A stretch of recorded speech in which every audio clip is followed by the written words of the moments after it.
semua dinasti, Bung. Semua dinasti, ya kan? Kita jangan cari yang negatif lah. Cari yang positif, ya. Orang ingin berbakti. Terkait istilah dinasti politik seperti apa, Pak? Ya itu kan masyarakat yang menilai. Paket ini itu paket yang menguntungkan Anies Baswedan, tetapi merugikan Ganjar Pranowo. Tenang saja Pak Prabowo, saya sudah ada di sini.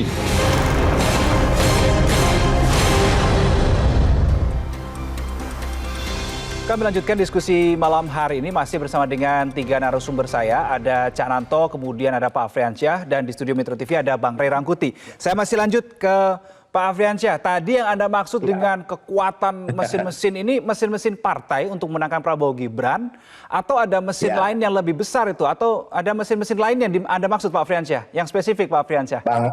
Bang Reno, spesifikasinya adalah mesin partai. Kami punya 9 partai, tentunya partai-partai punya kekuatan dari DPW, DPC, PAC, ranting, itu satu. Kami punya relawan besar, relawan ini gabungan aktivis, kemudian gabungan juga relawan-relawan yang tadinya mendukung Pak Jokowi, tapi bukan berarti mendukung Pak Jokowi terus mendukung Gibran 100% gara-gara Pak Jokowi, tidak juga. Karena sebagian relawan juga ada yang terbagi ke Mas Ganjar juga, kan begitu. Nah kemudian apa? Ada tokoh-tokoh nasional, ada aktivis-aktivis, dan kemudian kami solid. Solidnya apa? Untuk memenangkan Mas Gibran. Mas Gibran ini sosok milenial, sosok anak muda. Tentunya akan kita coba untuk meraih 57% suara anak muda itu, minimal 40%-nya bisa lari ke Mas Gibran. Kemarin orang bilang, Mas Gibran nggak bisa ngomong, nggak banyak bicara, nggak bisa apa-apa. Terbukti ketika di GBK, kami deklarasi, beliau membuat statement geger. Artinya apa? Sosok anak muda yang jebolan dari Singapura ini, ya tentunya mempunyai prestasi. Dan tidak lupa, Cak Nanto, ini kader PDIP loh. PDIP harusnya bangga dengan kader mudanya ya tentunya. Tapi memang karena kita sudah berbeda, PDIP punya pasangan sendiri, tapi perbedaan ini tidak membuat kita menjadi terpecah. Artinya bagaimana kita bisa membuat kontestan pemilu, dan kami punya target 1 putaran. Dan semua pasangan calon silakan membuat komitmen untuk 1 putaran. Karena bagaimanapun 1 putaran ini merupakan hal yang tidak gampang kami lakukan. Begitu Bang Reno. Baik, saya minta pendapat Cak Nanto. Kalau tadi dikatakan Pak Afriansyah seharusnya kubu Pak Ganjar dalam hal ini spesifiknya adalah PDIP harusnya bangga ketika kadernya dipilih oleh Pak Prabowo menjadi figur bacawa presnya. Kalau menurut Cak Nanto gimana? Bangga atau justru kesel juga nih ternyata diambil sama partai lain? Bangga kader PDIP yang tertib, Mas Reno. Jadi yang patuh terhadap keputusan partai baru bangga. Kalau apalagi Bang Afriansyah gitu kan, menyomot kader partai PDIP belum silaturahim gitu, kira-kira begitu. Artinya, tapi bagi kami begini Mas, bahwa apapun keputusan yang sudah diputuskan oleh Ibu Megawati, maka sudah berdasarkan kontemplasi, bahkan ini berdasarkan suara rakyat, hati rakyat, bahwa kebutuhan ke depan bangsa ini adalah sosok seperti Pak Mahfud dan Pak Ganjar yang memiliki proses lengkap, pengalaman lengkap dan begitu untuk membangun fondasi hukum, penegakan hukum, birokrasi yang beres gitu. Apalagi gaya milenial kayak Pak Ganjar, tentu harapannya sekali lagi anak muda. Yang paling penting sekarang memberikan ruang anak muda. Itu kira-kira bukan soal umur, tapi memberikan ruang anak muda.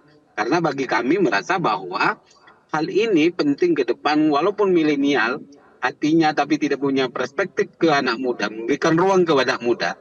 Itu yang paling penting adalah sekali lagi proses kita harus dibangun yang lebih matang ke depan, dan kebutuhan bangsa ke depan ada di Pak Ganjar dan Pak Mahfud. Oh, lagi-lagi kembalinya ke sana. Saya minta pendapat ke Bang Ray Rangkuti ya. Kalau kita mencoba membaca, ini fakta, saya tidak berbicara opini atau apapun. Ketua PSI Kaisang Pangarep, putra bungsu Pak Jokowi ada di Prabowo. Anak sulung Pak Prabowo, Gibran Rakabuming Raka, Pak Jokowi, Gibran Rakabuming Raka ada di Pak Prabowo. Relawan besar Pak Jokowi, Projo ada di Pak Prabowo. Jadi ketika sulit untuk kita tidak mengatakan Pak Jokowi tidak ada di kubu Pak Prabowo. Nah, ketika itu memaknainya seperti itu bagaimana, Bang Rey? Aduh, kesulitan kita ini kan mengandalkan lisan daripada tindakan gitu loh. Jadi kalau orang mengatakan saya nggak ke sana, tetapi jaring dia udah di sana semua, betul. Kita mau bilang apa lagi? Kita mau percaya yang mana, mau ngambil yang mana, mau lihat yang mana, ungkapan-ungkapan atau fakta-fakta di lapangannya gitu. Kan kita juga sering mendengar dulu, saya nggak mikirin pilpres kok, nggak mikirin ini, mikirin ini. Nyata-nyatanya jadi juga kan sebagai barangnya jadi juga jadi juga gitu ya kan. Saya sudah di sini gitu kan sebagainya. Jadi kesulitan kita di situ. Kita sangat mudah terbuai oleh kata-kata meskipun data-data fakta-fakta membicarakan yang lain gitu. Nah, oleh karena itu saya mau mengatakan begini, lisan itu semua harus kita kawal. Dikawal dengan apa? Dikawal dengan sistem. Gitu. Sebab orang sangat bisa menghamburkan banyak kata yang baik, indah dan sebagainya. Tetapi kalau itu tidak kita kawal di lapangan dengan sistem, kebaikan-kebaikan itu bisa melebar kemana-mana gitu. Nah, oleh karena itulah harus ada perangkat, harus ada ketaatan yang harus kita ukur melalui aturan-aturan yang kita buat itu. Nah, masalahnya makanya dari dulu ketika presiden misalnya mengatakan saya ikut cawe-cawe, saya orang yang mengatakan presiden boleh ikut cawe-cawe, tidak ada larangan itu. Tapi harus ingat ada ketentuan yang yang mengawal keterlibatan cawe-cawenya presiden dan sebagainya gitu. Nah, kenapa kita katakan ini kalau mau satu putaran itu menghadirkan presiden di tengah-tengah situasi kayak begini gitu, karena seperti yang disebut tadi oleh Bung Apriansa Nur, semua kekuatan tuh ada di kubunya Pak Prabowo sama Gibran. 9 partai politik, tokoh-tokokoh agama, macam-macam. Relawan macam-macam. Relawannya Pak Jokowi ada juga di situ. Iya, macam-macam. Disebutkan oleh Bung Afriansa. Tapi belum sampai ke 40%.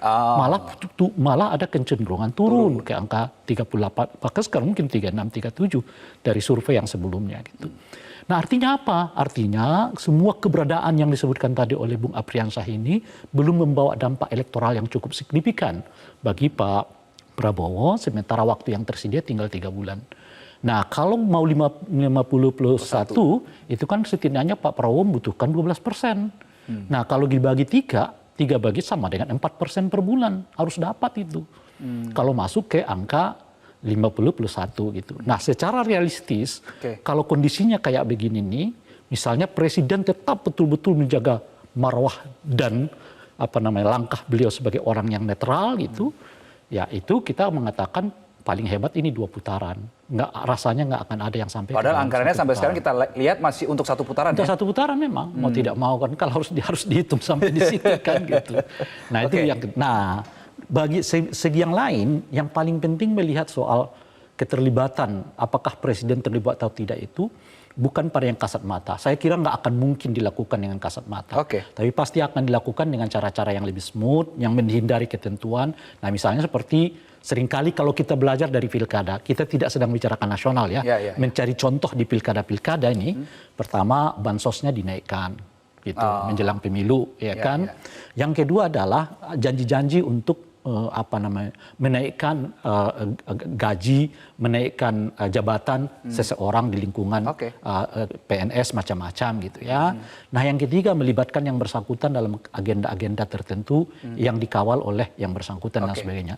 Itu model-model yang terjadi di pilkada. Pilkada ya. Saya mengatakan bukan pilkada, nasional ya. Bukan nasional. Tapi juga tidak lagi menyindir nasional kan? Dalam konteks itulah kita harus kawal. Baik. Kalau lihat prakteknya seperti itu di pilkada kan ada modelnya. Nah, itulah yang baru kita contoh, lalu kita buat sistemnya di tingkat nasional untuk menghindari praktek-praktek yang lazim terjadi di pilkada ini terjadi juga di tingkat nasional. Dan dalam hal ini tentu saja Bawaslu yang hadir leadernya untuk gitu. mengawasi ya. Baik, saya minta pendapat ke Pak Afriansyah. Tadi dikatakan oleh Bang Rey sebetulnya malah ada kecenderungan tren penurunan gitu untuk elektoral Pak Prabowo ketika ada bersama dengan Gibran. Bagaimana Anda bisa mengatakan hal ini dan mengejar target 4% per bulan untuk menang 50% plus 1? Karena Anda begitu optimis tadi.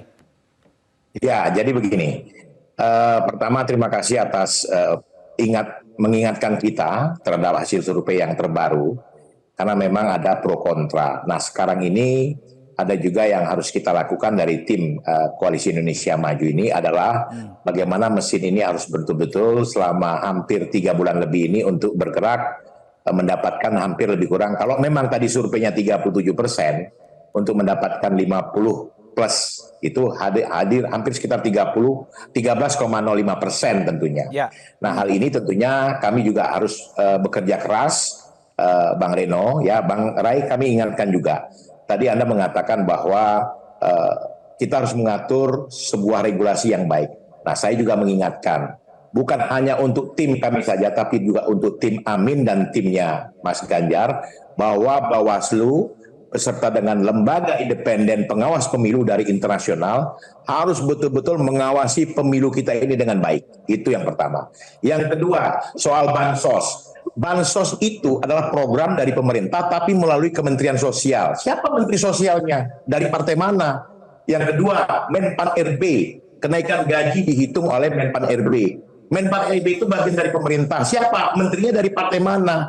Jadi saya berharap kita harus betul-betul legowo terhadap apa yang sudah diputuskan Pak Jokowi. Sampai saat detik ini, beliau belum melakukan reshuffle terhadap orang-orang yang tidak berpihak kepada Pak Prabowo Gibran. Ini hal yang positif menurut saya. Oke. Artinya apa? Kita harus Jangan nilai mendiskreditkan dulu begitu ya. Oke, baik. Terakhir saya ingin ke Cak Nanto. Saya tidak ingin mengatakan bahwa Pak Jokowi ada di kubu Pak Prabowo. Tetapi saya ingin mengatakan simbol Pak Jokowi ada di kubu Pak Prabowo. Ya, saya tidak perlu jelaskan lagi. Di situ kita sudah tahu siapa yang saya maksud. Saya ingin ke Cak Nanto. Ketika hal itu terjadi di kubu Pak Prabowo, ada kekhawatirankah dari kubu Pak Ganjar ketika ceruk suara dari Pak Jokowi justru berada atau beralih ke kubu Pak Prabowo, bukan ke kubu Pak Ganjar? Begini Mas, jadi saya pertama harus menanggapi Bang Afri dulu. Ya. Memang Pak Jokowi dari mana? Kan dari PDI Perjuangan, yang suaranya dari Sapel kan Gerindra. Prabowo lah. Nah, oleh karena itu, justru itu yang itu persoalannya. Kalau mau jadi negarawan, nggak begitu dong. Yang ini kan Pak Jokowi katanya mau dukung Bang Jokowi negarawan, kan?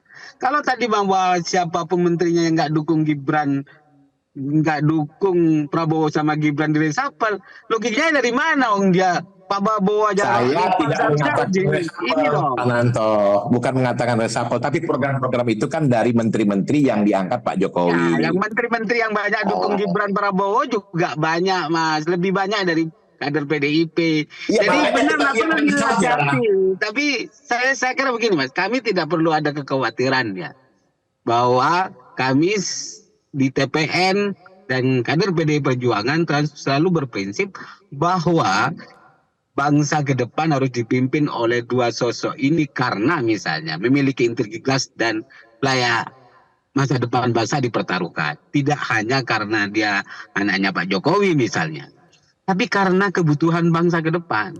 Maka kami optimis dua sosok ini bisa mewakili perasaan tentang bagaimana kemajuan bangsa ini.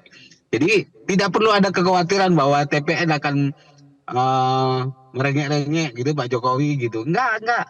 TPN nggak khawatir juga untuk kehilangan suara dari Pak Jokowi ya, Cak Nanto? Ya, saya kira kalau pendukung PDI dan Pak Ganjar tidak akan kehilangan suaranya. Karena pemilih rasional pasti, pemilih rakyat Indonesia bisa dipastikan adalah memilih bukan karena orang, tapi karena sosok, pengalaman dan sebagainya, Mas. Memiliki integritas dan sebagainya. Nah, ya lah ya gitu, Mas.